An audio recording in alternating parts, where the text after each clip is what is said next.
Hi friends, ದಯವಿಟ್ಟು ನಮ್ಮ ಚಾನೆಲ್ಗೆ ಸಬ್ಸ್ಕ್ರೈಬ್ ಮಾಡಿಕೊಳ್ಳಿ. ಅಜಿತ್ಗೆ ಎಲ್ಲಾ ಸತ್ಯನೂ ಗೊತ್ತಾಗುತ್ತೆ. ಸತ್ಯಾಣನೇ ವಂಶನ ಕರೆಸಿರೋದು ಅಂತ ಗೊತ್ತಾದಾಗ ಸತ್ಯಾಣ ಏನ್ ಮಾಡಕ್ಕೆ ಹೊರಟಿದ್ದೀರಾ ನೀವು? ನಿಮ್ಮಿಂದಾಗಿ ಇವತ್ತು ನಾನು ಮತ್ತೆ ಭೂಮಿ ಜಗಳ ಆಡೋ ತರ ಆಗಿದೆ ನೋಡಿ, ಇದನ್ನೆಲ್ಲ ಯಾಕೆ ಮಾಡಕ್ಕೆ ಹೋದ್ರಿ ಅಂತ ಕೇಳಿದಾಗ, ಅಯ್ಯೋ ಏನ್ ಮಾಡೋದು ಅಜಿತ, ನಿಮ್ಮ ಮನಸ್ಸಲ್ಲಿರೋ ಪ್ರೀತಿನ ಹೊರಗೆ ತರಿಸಬೇಕಾಗಿತ್ತು, ಅದಕ್ಕೆ ಈ ತರ ಮಾಡ್ಬಿಟ್ಟೆ. ಆದ್ರೆ ಈಗ ನೋಡಿದ್ರೆ ಈ ತರ ಆಗುತ್ತೆ ಅನ್ನೋದು ನನಗೇನು ಗೊತ್ತಿತ್ತು, ದಯವಿಟ್ಟು ಕ್ಷಮಿಸಿಬಿಡು ಅಂತ ಸತ್ಯಣ್ಣ ಹೇಳಿದಾಗ, ಸತ್ಯಣ್ಣ ನೀವು ಮಾಡ್ತಾ ಇರೋದು ದೊಡ್ಡ ತಪ್ಪು ಅಲ್ಲ. ಈಗಾಗಲೇ ಭೂಮಿ ಮೇಲೆ ನನ್ನ ಪ್ರೀತಿ ಇದೆ ಅಂತ ಗೊತ್ತು ತಾನೆ, ಆದ್ರೂ ಯಾಕೆ ಈ ತರ ಮಾಡಿದ್ರಿ? ಅಂತದ್ದು ಏನಿತ್ತು ಇದನ್ನೆಲ್ಲ ಮಾಡೋದಕ್ಕೆ? ಆ ವಂಶಿ ಬಂದಾಗಿಂದ ನನಗೆ ನೆಮ್ಮದಿನೇ ಇಲ್ಲದರ ತರ ಆಗಿದೆ ಅಂತ ಕೂಗಾಡ್ತಾರೆ ಅಜಿತ್. ಆಗ ಅಜಿತ್ ಸಮಾಧಾನ ಮಾಡ್ಕೊಂಡು, ನೋಡು ನಾನು ಹೇಳ್ತಾ ಇರೋದು ಏನು ಗೊತ್ತಾ, ಭೂಮಿಗೆ ನಿನ್ನ ಮೇಲೆ ಪ್ರೀತಿ ಇರೋದು ಗೊತ್ತಾಗಲಿ, ಹಾಗೇನೆ ಭೂಮಿ ಮನಸ್ಸಲ್ಲಿರೋ ಪ್ರೀತಿ ಆಚೆ ಬರಲಿ ಅಂತ ನಾನು ಈ ತರ ಮಾಡದೆ. ಆದ್ರೆ ನೀನು ಕೂಡ ಹೇಳ್ಕೊಳ್ಳದೆ, ಭೂಮಿ ಕೂಡ ಹೇಳ್ಕೊಳ್ಳದೆ ಇದೇ ತರ ಇದ್ರೆ ಹೇಗೆ ಹೇಳು? ಇನ್ನೇನು 1 ವರ್ಷ ಬಂದೇ ಬಿಡ್ತು, ಅದಾದ ಮೇಲೆ ಭೂಮಿ ಮನೆಯಿಂದ ಹೊಟ್ಟ ಹೋದ್ರೆ ಏನ್ ಮಾಡೋದು? ಅದಕ್ಕೆ ಈ ತರ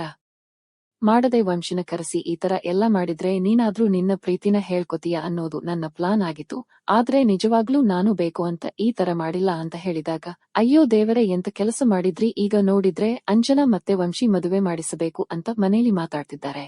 ನೀವು ನೋಡಿದ್ರೆ ಈ ತರ ಎಡವಟ್ಟು ಮಾಡಿದ್ದೀರಾ ಅಂತ ಕೂಗಾಡ್ತಿರ್ತಾರೆ ಅಜಿತ್. ಆಗ ನೋಡಪ್ಪ, ಅಜಿತ್ಗೆ ಎಲ್ಲಾ ವಿಷಯ ಗೊತ್ತಾಗಿದೆ, ನೀನು ಇಲ್ಲಿಂದ ಹೊರಟು ಹೋಗು ಅಂತ ಹೇಳಿದಾಗ, ನಾನೇನು ಗೊಂಬೆ ಅನ್ಕೊಂಡಿದ್ದೀರಾ? ಅಲ್ಲ, ನೀವು ಹೇಳಿದಾಗೆಲ್ಲ ಕೇಳೋದಕ್ಕೆ ಆಗೋದಿಲ್ಲ, ನಾನು ಎಲ್ಲಿಗೂ ಹೋಗಲ್ಲ, ಇಲ್ಲೇ ಇರ್ತೀನಿ ಅಷ್ಟಕ್ಕೂ ಅಜಿತ್ ಮತ್ತೆ ಭೂಮಿ ಮದುವೆನೇ ಆಗಿಲ್ಲ ಅಂತ ಗೊತ್ತಾದ ಮೇಲೆ ನಾನ ಯಾಕೆ ಹೋಗ್ಬೇಕು ಅಂತ ವಂಶಿ ಹೇಳಿ ನಗತಿರ್ತಾರೆ. ಆಗ ಈ ಆಟ ಎಲ್ಲ ಬೇರೆಯವರ ಹತ್ರ ಆಡಬೇಕು, ಈ ಅಜಿತ್ ನಾರಾಯಣ ಹತ್ರ ಅಲ್ಲ ಅಂತ ನಿಮ್ಮ ಫ್ರೆಂಡ್ಗೆ ಹೇಳಿ ಮೊದಲು ಜಾಗ ಖಾಲಿ ಮಾಡ್ಕೊಂಡು ಬಟ್ಟೆ ತುಂಬಿಕೊಂಡು ಮನೆಗೆ ಬರೋಷ್ಟರಲ್ಲಿ ಹೊರಟು ಹೋಗು ಅಂತ ಹೇಳಿ, ಇಲ್ಲ ಅಂದ್ರೆ ಪರಿಣಾಮ ಬೇರೆನೇ ಇರುತ್ತೆ ಅಂತ ಕೋಪ ಮಾಡಿಕೊಂಡು ಅಜಿತ್ ಹೇಳಿದಾಗ, ಆ ನಿಮ್ಮ ಇನ್ಸ್ಪೆಕ್ಟರ್ ಸಾಹೇಬರಿಗೆ ಹೇಳಿ, ನಾನು ಯಾರು ಹೇಳಿದ್ರು ಕೇಳಲ್ಲ, ಯಾರು ಏನೇ ಹೇಳಿದ್ರು ಕೂಡ ಇಲ್ಲಿಂದ ಹೋಗಲ್ಲ ಅಂತ, ಅದೇನಾಗುತ್ತೋ ನೋಡೇ ಬಿಡೋಣ ಅಂತ ವಂಶಿ ಹೇಳಿ ಫೋನ್ ಕಟ್ ಮಾಡಿದಾಗ, ಸತ್ಯನ ಮಾಡಿರುವಂತ ಎಡವಟ್ಟಿಂದ ಈಗ ಹೇಗೆ ತಪ್ಪಿಸಿಕೊಳ್ಳೋದು? ಅಲ್ಲ, ಎಲ್ಲ ಸತ್ಯನೂ ಗೊತ್ತಿದೆ, ಮನೆಯವರ ಹತ್ರ ಅವನು ಸತ್ಯ ಹೇಳಿದ್ರೆ ಅಥವಾ ಭೂಮಿ ಹತ್ರ ಹೋಗಿ ಇರೋ ವಿಷಯ ಎಲ್ಲ ಗೊತ್ತಿದೆ ಅಂತ ಹೇಳಿ, ಆಗ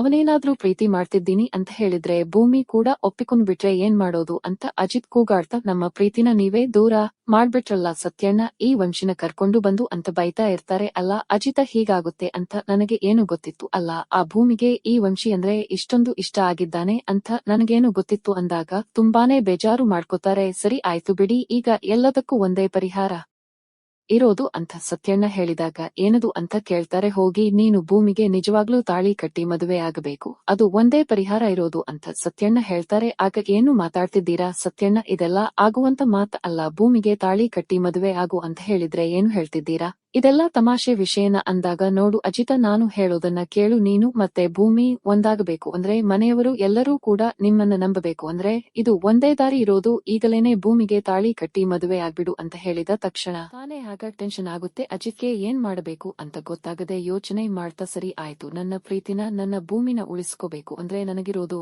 ಇದು ಒಂದೇ ದಾರಿ, ಆ ವಂಶಿ ತನ್ನ ಪ್ರೀತಿನ ಹೇಳ್ಕೊಳ್ಳೋಕೆ ಮುಂಚೆನೆ ನಾನು ಭೂಮಿಗೆ ತಾಳಿ ಕಟ್ಟಿ ಮದುವೆ ಆಗಬೇಕು, ನನ್ನ ಪ್ರೀತಿನ ಹೇಳ್ಕೋಬೇಕು ಅಂತ ಅಜಿತ್ ಅನ್ಕೊಂಡು ಆಗ ಭೂಮಿಗೆ ಫೋನ್ ಮಾಡ್ತಾರೆ. ಹೇಳಿ ಸಾಹೇಬ್ರೆ ಅಂತ ಭೂಮಿ ಹೇಳ್ದಾಗ, ಭೂಮಿ ನಿನ್ನ ಭೇಟಿಯಾಗಬೇಕಿತ್ತು, ಬೇಗ ಬಾ ದೇವಸ್ಥಾನದ ಹತ್ರ ಅಂತ ಹೇಳಿದಾಗ, ದೇವಸ್ಥಾನದ ಹತ್ರನ ಇಷ್ಟೊತ್ತಲ್ಲಿ ಯಾಕ್ ಸಾಹೇಬ್ರೆ? ಅಲ್ಲ ನೀವೇ ಮನೆಗೆ ಬರ್ತೀರಲ್ಲ ಈಗ ಅಂತ ಭೂಮಿ ಹೇಳ್ತಾರೆ. ಅದೆಲ್ಲ ನನಗೆ ಗೊತ್ತಿಲ್ಲ ಭೂಮಿ, ನಾನು ಹೇಳಿದ್ನ ಕೇಳ್ತೀಯೋ ಇಲ್ವೋ ನೋಡು, ತುಂಬಾ ಮುಖ್ಯವಾದ ವಿಷಯ ಮಾತಾಡಬೇಕಾಗಿತ್ತು, ಮನೇಲೆಲ್ಲ ಅದನ್ನ ಮಾತಾಡಕ್ಕೆ ಆಗಲ್ಲ, ಅದಕ್ಕೆ ನೀನ ಇಲ್ಲಿಗೆ ಬಂದ್ರೆ ನಾವು ಕೂತ್ಕೊಂಡು ಮಾತಾಡಬಹುದು, ಸ್ವಲ್ಪ ತುಂಬಾನೇ ಮುಖ್ಯವಾದ ವಿಷಯ, ಅರ್ಥ ಮಾಡ್ಕೋ ಅಂತ ಭೂಮಿ ಹತ್ರ ಅಜಿತ್ ಹೇಳ್ತಾರೆ. ಸರಿ ಸಾಹೇಬ್ರೆ, ಟೆನ್ಷನ್ ಮಾಡ್ಕೋಬೇಡಿ, ಈಗೇನು ಬರಬೇಕು ತಾನೇ? ಆಯ್ತು ಬರ್ತೀನಿ ಅಂತ ಭೂಮಿ ಹೇಳ್ತಾರೆ. ಯಾಕ್ ಸಾಹೇಬರು ಇಷ್ಟೊಂದು ಟೆನ್ಷನ್ ಮಾಡ್ಕೊಂಡಿದ್ದಾರೆ? ಅಲ್ಲ ಏನಾಯ್ತು ಇವರಿಗೆ ಇದ್ದಕ್ಕಿದ್ದಾಗೆ ಅಂತ ಹೇಳಿ ಸಾಹೇಬರು ಕರೀತಿದ್ದಾರೆ ಅಂದ್ರೆ ಏನೋ ಮುಖ್ಯವಾದ ವಿಷಯನೇ ಇರುತ್ತೆ ಅಂತ ಭೂಮಿ ಅಂದುಕೊಂಡು ಹೋಗ್ತಾರೆ. ಆಗ ಸತ್ಯಣ್ಣ ತಾಳಿ ಮತ್ತೆ ಹೂವಿನಾರ ಎಲ್ಲದನ್ನೂ ತಗೊಂಡು ಬಂದು ಇಟ್ಟಿರ್ತಾರೆ. ಸತ್ಯಣ್ಣ, ಇವತ್ತು ಏನಾಗುತ್ತೋ ಏನೋ ಗೊತ್ತಿಲ್ಲ,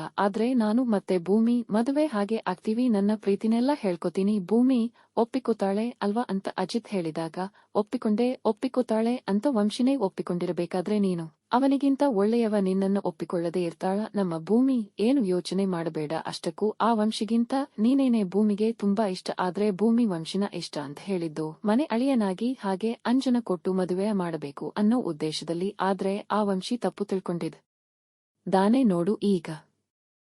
ನೀವು ಮದುವೆ ಆದ್ರೆ ಎಲ್ಲ ಸರಿ ಹೋಗುತ್ತೆ, ಆ ವಂಶಿನ ಮನೆಯಿಂದ ಹೊರಗೆ ಕಳಿಸಬಹುದು ಅಂತ ಸತ್ಯನ ಹೇಳ್ತಾರೆ. ಆಗ ಸರಿ ಹಾಗಾದ್ರೆ ಭೂಮಿ ಜೊತೆ ಮಾತಾಡಿ ನಾನ ಇವತ್ತು ಮದುವೆ ಆಗ್ತೀನಿ ಅಂತ ಅಜಿತ್ ಕಾಯ್ತಾ ಇರ್ತಾರೆ. ಭೂಮಿ ಬಂದಿದ್ ತಕ್ಷಣನೇ ಏನ್ ಸಾಹೇಬ್ರೆ ಇಲ್ಲಿ ನಿಂತಿದ್ದೀರಲ್ಲ, ಇಷ್ಟು ಚಳಿ ಆಗ್ತಿದೆ ಅಲ್ಲ, ಇಂತ ಸಮಯದಲ್ಲಿ ಇಲ್ಲಿಗೆ ಯಾಕೆ ಬರೋದಕ್ಕೆ ಹೇಳಿದ್ರಿ? ಮನೇಲೇ ಮಾತಾಡಿದ್ರೆ ಆಗ್ತಿರ್ಲಿಲ್ವಾ? ಇಲ್ಲ ಸ್ಟೇಷನ್ಗೆ ಬರ್ತಿದ್ದೆ ಮಾತಾಡಿದ್ರೆ ಆಗ್ತಿರ್ಲಿಲ್ವಾ? ಇಲ್ಲಿ ಬೇರೆ ಬಂದಿದ್ದೀರಾ ಅಲ್ಲ, ಬೀದಿಲ್ಲಿ ನಿಂತ್ಕೊಂಡು ಮಾತಾಡೋದು ಏನು ತಾನೇ ಇದೆ, ಎಷ್ಟು ಚಳಿ ಆಗ್ತಿದೆ ಗೊತ್ತಾ ಅಂತ ಭೂಮಿ ಹೇಳಿದ ತಕ್ಷಣನೇ ಭೂಮಿ ನನ್ನ ಜೀವನದಲ್ಲಿ ಏನೇನು ನಡೀತಿದೆ ಅಂತ ನನಗೆ ಗೊತ್ತಿಲ್ಲ, ನನ್ನ ಜೀವನದಲ್ಲಿ ಸಾಹಿತ್ಯನ ಕಳ್ಕೊಂಡ ಮೇಲೆ ಆ ಜಾಗಕ್ಕೆ ಬೇರೆಯವರನ್ನ ಬರೋದಕ್ಕೆ ಬಿಡಲ್ಲ ಅಂತ ಹೇಳಿದ್ದೆ, ಅದು ನಿನಗೂ ಗೊತ್ತಿದೆ ಅಲ್ವಾ ಅಂತ ಅಜಿತ್ ಹೇಳಿದಾಗ ಗೊತ್ತಿದೆ ಸಾಹೇಬ್ರೆ, ಆ ಜಾಗಕ್ಕೆ ಬರಬೇಕು ಅಂತ ನಾನು ಅಂಕೊಳ್ಳೋದು ಇಲ್ಲ, ನೀವು ಏನೇನೋ ಅಂಕೊಂಡು ಯೋಚನೆ ಮಾಡಬೇಡಿ, ಇದನ್ನ ಮಾತಾಡಕ್ಕೆ ಅಲ್ಲಿಂದ ಕರೆಸಿದ್ರ ಅಂತ ಭೂಮಿ ಹೇಳ್ತಾರೆ. ಆಗ ಇರು ಭೂಮಿ, ನನ್ನ ಮಾತು ಮುಗ್ದಿಲ್ಲ ಅಂತ ಅಜಿತ್ ಹೇಳಿ ಆಗ ಆ ಜೀವನದಲ್ಲಿ ಸಾಹಿತ್ಯ ಬಿಟ್ರೆ ಇನ್ಯಾರು ಇಲ್ಲ, ನನ್ನ ಮದುವೆನೇ ಆಗಬಾರದು, ನನಗೆ ಪ್ರೀತಿನೇ ಆಗಲ್ಲ ಅಂತ ಅನ್ಕೊಂಡಿದ್ದೆ,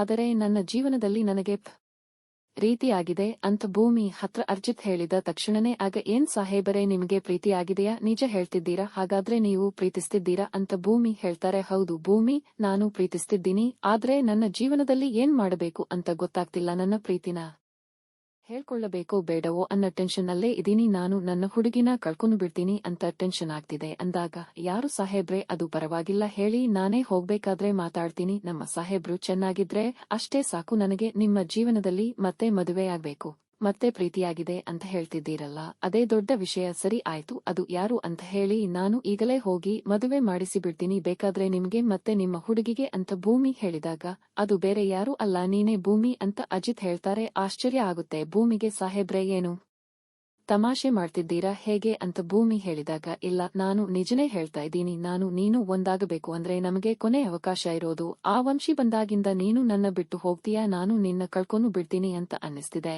ಈಗಾಗಲೇ ಆ ವಂಶಿಗೆ ಸತ್ಯ ಗೊತ್ತಾಗಿದೆ, ನಾವಿಬ್ಬರು ಮದುವೆ ಆಗಿಲ್ಲ ಅಂತ ಯಾವ ಕ್ಷಣದಲ್ಲಿ ಬೇಕಾದ್ರೂ ಮನೆಯವರಿಗೆ ಹೇಳಬಹುದು, ಇನ್ನು ಅವನು ಬಂದು ನಿನಗೆ ಪ್ರೀತಿನ ಹೇಳ್ಕೋಬಹುದು, ನಿನ್ನ ಕಳ್ಕೊಳ್ಳುವ ಅಂತ ಯಾವ ಧೈರ್ಯ ಕೂಡ ನಾನು ಮಾಡೋದಿಲ್ಲ, ಅದಕ್ಕೆ ನಾನೊಂದು ನಿರ್ಧಾರ ಮಾಡಿದ್ದೀನಿ ಅಂತ ಅಜಿತ್ ಹೇಳಿ ಆಗ ಹೂ ಹಾರ ತಗೊಂಡು ಭೂಮಿಗೆ ಹಾಕ್ತಾರೆ. ಸಾಹೇಬ್ರೆ ಏನ್ ತಿದ್ದೀರಾ ಅಂದಾಗ ತಗೋ ಭೂಮಿ, ನನಗೂ ಹಾಕು ಅಂತ ಅಜಿತ್ ಹೇಳ್ತಾರೆ. ಅಲ್ಲ ಸಾಹೇಬ್ರೆ ಏನ್ ಮಾಡ್ತಿದ್ದೀರಾ ನೀವು ಅಂತ ಭೂಮಿ ಕೇಳಿದ ತಕ್ಷಣನೇ ಭೂಮಿ, ನನ್ನ ಮಾತಿನ ಮೇಲೆ ನಂಬಿಕೆ ಇದ್ರೆ, ನನ್ನ ಮೇಲೆ ಗೌರವ ಇದ್ರೆ, ದಯವಿಟ್ಟು ನನ್ನ ಮೇಲೆ ಪ್ರೀತಿ ಅನ್ನೋದಿದ್ರೆ ಈ ಹೂವಾರನ ಹಾಕು, ಆಗ ನಾನು ಖುಷಿಯಾಗ್ತೀನಿ ಅಂತ ಅಜಿತ್ ಹೇಳಿದ ತಕ್ಷಣನೇ ಆಗ ಹೂಹಾರ ತಗೊಂಡು ಭೂಮಿ ಹಾಕ್ತಾರೆ. ತುಂಬಾ ಆಗುತ್ತೆ ಅಜಿತ್ಗೆ. ಅದೇ ಸಮಯಕ್ಕೆ ಇಲ್ಲಿ ಭೂಮಿ ಆಗ ಏನ್ ಮಾಡ್ತಿದ್ದೀರಾ ನನಗೆ ಅರ್ಥ ಆಗ್ತಿಲ್ಲ ಸಾಹೇಬ್ರೆ, ದಯವಿಟ್ಟು ಹೇಳಿ ಅಂತ ಭೂಮಿ ಕೇಳ್ಕೊತಾರೆ. ಆಗ ತಾಳಿ ತಗೊಂಡು ತಾಳಿ ಕಟ್ಟುತ್ತಾರೆ, ಹಾಗೆ ಕುಂಕುಮ ಇಟ್ಟು ಅಶ್ನಿನ ಹಚ್ಚುತ್ತಾರೆ. ಆಗ ಭೂಮಿಗೆ ಟೆನ್ಷನ್ ಆಗುತ್ತೆ. ಸಾಹೇಬ್ರೆ ಏನ್ ಮಾಡಿದ್ರಿ ನೀವು, ತಾಳಿ ಕಟ್ಟಿದ್ರ ಅಂತ ಹೇಳಿದಾಗ ಇದು 3ನೇ ಸಲಿ ತಾಳಿ ಕಟ್ತಾ ಇರೋದು, ಆದ್ರೆ ನನ್ನ ಜೀವನದಲ್ಲಿ ಇದೇ ಕೊನೆ ಸಲಿ ಆಗ್ಲಿ, ಇನ್ಯಾವುದೇ ಕಾರಣಕ್ಕೂ ನನ್ನ ಜೀವನದಲ್ಲಿ ಇನ್ಯಾರು ಬರಬಾರದು, ನಾನು ಮತ್ತೆ ಮದುವೆ ಆಗ್ತೀನಿ ಅಂತ ಅನ್ಕೊಂಡಿರಲಿಲ್ಲ, ಆದ್ರೆ ಮನಸಾರೆ ಇದು ತಾಳಿ ಕಟ್ಟಿದ್ದೀನಿ, ಮನಸಾರೆ ನಿನ್ನ ಮದುವೆ ಆಗಿದ್ದೀನಿ ಭೂಮಿ, ಇನ್ನು ಮುಂದೆ ನಾವಿಬ್ಬರು ಗಂಡ ಹೆಂಡತಿ, ನೀನು ನನ್ನ ಹೆಂಡತಿ, ಇನ್ಯಾವ 1 ವರ್ಷದ ಒಪ್ಪಂದ ಏನು ಇಲ್ಲ ಅಂತ ಅಜಿತ್ ಹೇಳಿದ ತಕ್ಷಣನೇ ಆಗ ಭೂಮಿಗೆ ಟೆನ್ಷನ್ ಆಗುತ್ತೆ. ಒಂದು ಕಡೆ ಆಶ್ಚರ್ಯ ಕೂಡ ಆಗುತ್ತೆ, ಏನು ಮಾತಾಡಬೇಕು ಅಂತ ಗೊತ್ತಾಗದೆ ಆಗ ಕಣ್ಣೀರು ಹಾಕ್ತಾ ಸಾಹೇಬ್ರೆ ಏನ್ ಮಾಡಿದ್ರಿ ಅಂತ ಹೇಳಿ ಕಣ್ಣೀರು ಹಾಕ್ತಿರಬೇಕಾದ್ರೆ ಭೂಮಿ, ದಯವಿಟ್ಟು ನನ್ನ ಮಾತನ್ನ ಕೇಳಿಸ್ಕೊ, ನನ್ನು ನಿನ್ನ ಬಿಟ್ಟಿರೋಕೆ ಆಗೋದಿಲ್ಲ ಅಂತ ಹೇಳಿ ಅಜಿತ್ ತಪ್ಪಿಕೊಂಡಾಗ ಭೂಮಿ ಮಾತಾಡದೆ ಹಾಗೆ ಸುಮ್ಮನೆ ನಿಂತಿರ್ತಾರೆ. ವಂಶನ ದೂರ ಮಾಡೋದಕ್ಕೆ ಭೂಮಿಗೆ ತಾಳಿ ಕಟ್ಟಿ ನಿಜವಾಗ್ಲೂ ಮದುವೆ ಆಗ್ತಾರೆ. ಅಜಿತ್ ಇಲ್ಲಿಗೆ ನಾಳೆನ ಸಂಚಿಕೆ ಮುಕ್ತಾಯವಾಗಿದೆ. ಈ ವಿಡಿಯೋ ಇಷ್ಟವಾಗಿದ್ರೆ ಲೈಕ್ ಮಾಡಿ, ಶೇರ್ ಮಾಡಿ, ಕಾಮೆಂಟ್ ಮಾಡಿ, ಹಾಗೆ ನಮ್ಮ ಚಾನೆಲ್ಗೆ ಸಬ್ಸ್ಕ್ರೈಬ್ ಮಾಡಿಲ್ಲ ಅಂದ್ರೆ ಸಬ್ಸ್ಕ್ರೈಬ್ ಮಾಡಿ, ಹಾಗೆ ಪಕ್ಕದಲ್ಲಿ ಕಾಣಿಸಿರೋ ಬೆಲ್ ಐಕಾನ್ ಹಾಗೆ ಕ್ಲಿಕ್ ಮಾಡಿ. Thank you.